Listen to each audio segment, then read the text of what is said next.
Hello hi नमस्कार, कसे आहात सगळे? मजेत ना? मी रेखा तुमचं स्वागत करते आपल्या लाडक्या चॅनलवरती, ज्याचं नाव आहे विरंगुळा इन युरोप.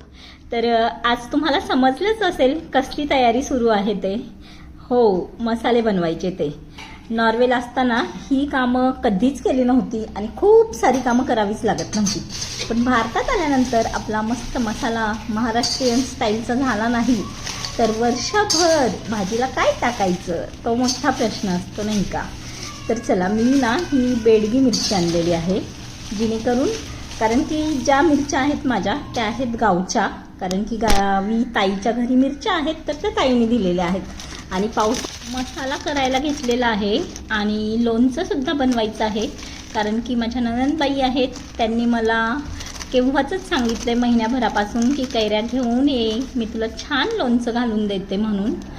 पण आता लग्नाची तयारी, त्यातून मसाला पाहिजेच आहे आणि लोणच्याचं पाहू आता. जर लग्नानंतर जर कैऱ्या शिल्लक असतील तर लोणच्याचा बेत करूयात, नाहीतर यावर्षी राहू देत, पुढच्या वर्षीपासून आपण बनवूयात सगळ्या गोष्टी, असं मी ठरवलेलं आहे. मसाले अगदी थोडे थोडे भाजून घ्यायचे, जास्त भाजून घ्यायचे नाहीत. अशा पद्धतीने एक एक पदार्थ टाकूनच आपल्याला भाजायचे. जर जास्त भाजले गेले किंवा जळाले तर त्याचा जो फ्लेवर असतो ना मसाल्यांचा, तो कमी होतो. त्यामुळे अगदी थोडेसे भाजून घ्यायचे, लाईट लाईट. कारण की मला सुद्धा ताई बोललेली आहे की तुझे मसाले थोडेसे जास्त भाजले गेले, ते फक्त फिरवून घ्यायचे. कारण की मी काल व्हिडिओ टाकला होता ना शॉर्टला, तर त्यावरती मला भरपूर कमेंट आल्या ते. तर ठीक आहे, नेक्स्ट टाईम मी सुद्धा नक्कीच प्रयत्न करेल की चांगल्या पद्धतीने मसाला झाला पाहिजे. त्यासाठी तुम्ही दिलेला टिप्स नक्की आठवणी. हिंग आहे ना असं थोडासा तळून घ्यायचा, जेणेकरून की तो छान फुलतो. आता मला माहिती नाही, माझी ताईच सांगेल मला खूप लाईक की नाही, सांग मला कमेंटमध्ये, कारण की मी सुद्धा पहिल्यांदाच करते. मी आता तिला फोन करून विचारलं तर तिने सांगितलं हिंग आणि हळद आहे ना तळून घ्यायची. पण आता एवढ्या मोठ्या कढईमध्ये किती तेल टाकून तळायला, त्यामुळे मी असंच केलेलं आहे. आता जे होईल ते होईल. सो आता हळद टाकून घेते.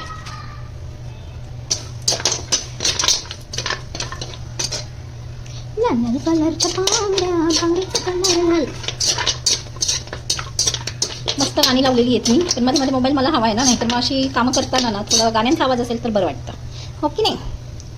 सो असं छान मसाल्याचा आज प्रोग्राम आहे.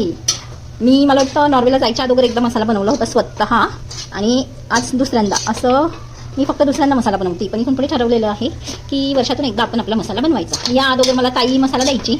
आता माझ्या तुम्हाला माहितीच आहे, मोठ्याला खूप बहिणी आहेत, त्यामुळे ही नाही ती नाही ती असं दरवर्षी कोणी ना कोणी मसाला देतच असतं. पण चला, आपण तरी कधी शिकणार ना, त्यामुळे करून पाहिलं यावेळेस. आणि हे मसाले ना मी यावर्षी तुळशी बागेतून आणलेले आहेत सगळे. नाहीतर मागच्या वेळेस तुम्हाला सांगितलं ना, एकदा केले होते नॉर्वेला जायच्या अगोदर, त्यावेळेस पिंपरी मार्केटमध्ये घेतले होते. आणि त्यावेळेस मला माहिती नव्हतं, तर नीलचे एक टीचर आहेत, त्यांनी मला ते घेण्यासाठी मदत केली होती. पण यावेळेस सगळ्या गोष्टी मीच माझ्या घेऊन आलेली आहे. तर तुळशीबागेमध्ये मी नाव सांगेल तुम्हाला, आता मला आठवत नाही आहे, पण माझ्याकडे रिसिप्ट आहे, त्यावरती नाव आहे. आणि त्या काकांनी सांगितलं, त्यांचं जवळजवळ 56 वगैरे सालापासून तिथे दुकान आहे, आणि त्यांनी सांगितल्याप्रमाणेच मसाला करते मी. त्यांनी सांगितलं होतं थोडं थोडं तेल टाकून सगळे मसाले थोडेसे भाजून घ्यायचे. आणि अगदी ताईची किंवा आपल्या घरची सुद्धा तीच पद्धती आहे.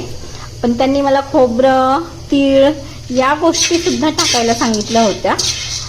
पावशर नाही, तर त्यांनी दिलेले आहेत 100-100 ग्रॅम तेवढाल्या. पण ताईने सांगितलं की त्याचा, म्हणजे ताईने पण नाही बरं का, तर आमच्या कामवाल्या ताई आहेत, त्यांनी सांगितलं की तीळ आणि खोबरं ना काही दिवसांनी थोडंसं काय म्हणतात त्याला, स्मेल येतो ना तेलकट असल्यामुळं, खौट होतात, राईट?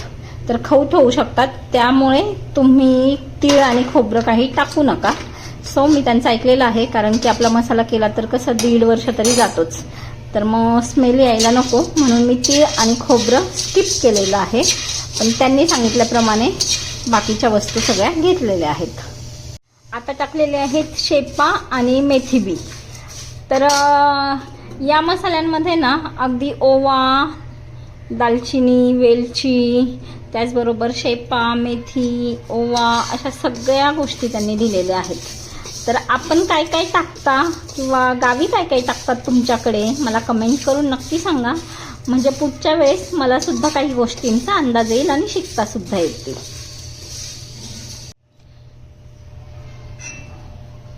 आता खसखस टाकलेली आहे, थोडीशी, अगदी थोडीशी, आपली थोडीशी परतून घ्यायची. जस्ट थोडंसं, स्मेल वगैरे गेला नाही पाहिजे मसाल्यांचा, याची काळजी घ्यायची. त्यानंतर जायफळ सुद्धा दिलेलं आहे.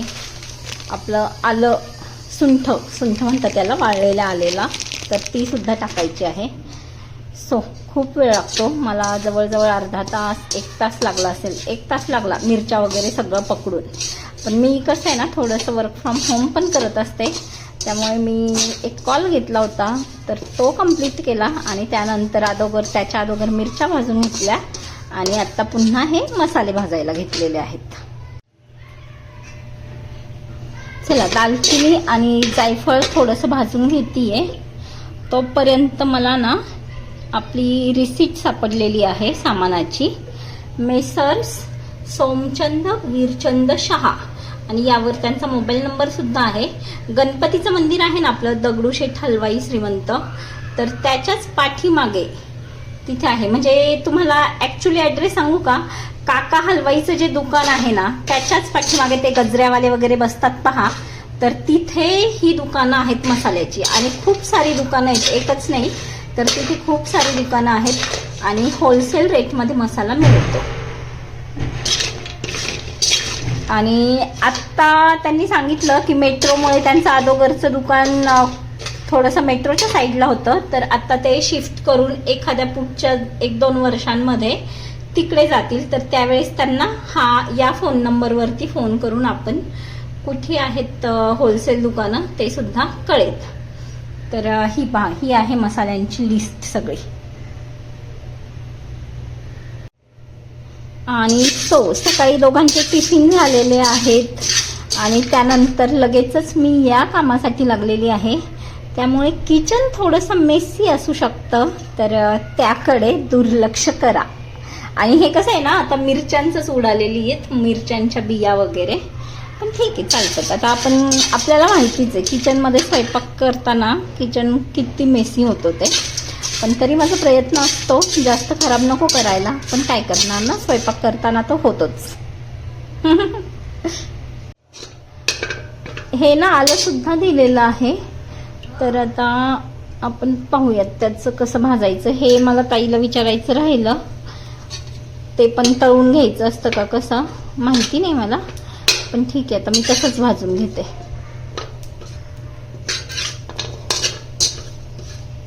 आणि हे सगळे मसाले आहेत ना, माझ्या 2.5 किलो मिरच्या आहेत, त्यांच्यासाठीचं मटेरियल आहे हे. आणि चला, शेवटची गोष्ट, एवढा तेज पत्ता टाकायचा राहिला होता, आता तो सुद्धा थोडासा भाजून घेऊयात, म्हणजे मसाले भाजून झाले. चला, करायच्या अगोदर असं वाटत होतं की खूप मोठं काम आहे, कसं होणार, पण झालं बुवा, काही नाही. एकदा करायचं म्हटलं की खूप पटकन होऊन जातात. आणि करायला लागल्यानंतर, कामं करायला लागलो ना की मग त्याचा उत्साहही वाढत जातो. असं वाटतं एक झालं की दुसरं, जसं वाळवणीचे पदार्थ वगैरे बनवतो ना आपण, त्यांचं सुद्धा असंच होऊन जातं. एक झालं की दुसरा, दुसरा झाला की तिसरा, असे पदार्थ बनवून होतात. चलो, आता माझं हे शेवटचं काम झालं आणि आता पुन्हा थोड्या वेळाने भेटते, कारण की मला थोडंसं आता किचन वगैरे आवरू द्यात. ओ माय गॉड, माझा एक इन्ग्रेडियंट विसरला होता मसाल्यांमधला, आणि तो आहे हा कढीपत्ता. नॉर्वेला असताना ना कढीपत्ता हा खायलाच मिळाला नव्हता. तिथे असताना ही जी एक तिरमी असते ना अशी, ती एक तिरमी कधी 100, कधी 200, कधी 300 अशा रुपयांना मिळायची. म्हणजे तिथल्या नॉकमध्ये म्हणाल तर 25-30 नॉकला वगैरे असायची. त्यामुळे तिथे जास्त काही कढीपत्ता खाल्लेला गेलेला नाही आणि तोही ओस्लोमधून आणावा लागायचा. मी पहिल्या वर्षी असाच सुकवून बराचसा नेला होता आणि दुसऱ्या वर्षी जाताना मात्र मला लक्षात राहिलं नाही. त्यामुळे पहिल्या वर्षीचा पुरला मला, पण नंतर मात्र कढी असो किंवा कोणत्याही भाज्या आपल्या बिना कढीपत्त्याच्याच व्हायच्या. किंवा बिना हिरव्या मिरचीच्या सुद्धा कराव्या लागायच्या. आणि हा कढीपत्ता मी गावावरून मागच्या आठवड्यात गावी गेली होती ना, तर गावावरून घेऊन आलेली आहे आणि मस्त सुकवून ठेवला, जेणेकरून की मसाल्यासाठी आणि आपल्या केसांसाठी सुद्धा खूप उपयुक्त असतो. तर चला, असा आहे ना, घरामध्येच सुकवायचा हा कढीपत्ता. आणल्यानंतर स्वच्छ धुवून काढायचा, त्यानंतर त्याची एक एक पानं काढून ठेवायची आणि बरणीमध्ये भरून ठेवला ना तरी सुद्धा आपण तो वर्षभर वापरू शकतो.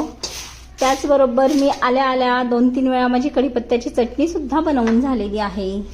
तर असा हा महत्त्वाचा इन्ग्रेडियंट आपला कढीपत्ता विसरला होता आणि शिवाय तो गावावरून आणलेला एकदम गावठी आहे, तर तो टाकलाच पाहिजे.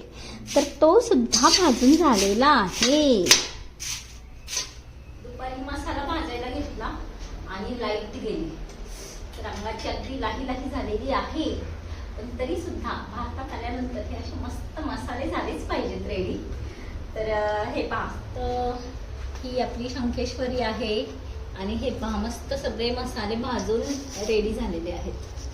ओके, त्याचबरोबर इथे कढईत आहे, इकडे हळद पण दळून आणायची आहे मला यावेळेस आणि धने सुद्धा भाजून घेतलेले आहेत.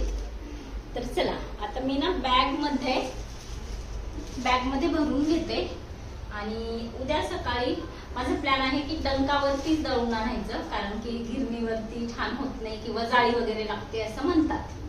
तर पाहूयात, डंका आता जवळ आहे की नाही माहिती नाही, पण ट्राय करेल की डंकावरतीच दळून आणेल. तर कसं वाटलं तुम्हाला आजचा व्हिडिओ कमेंट करून सांगा आणि पुन्हा भेटूयात अशाच नवीन व्हिडिओमध्ये. तोपर्यंत बाय.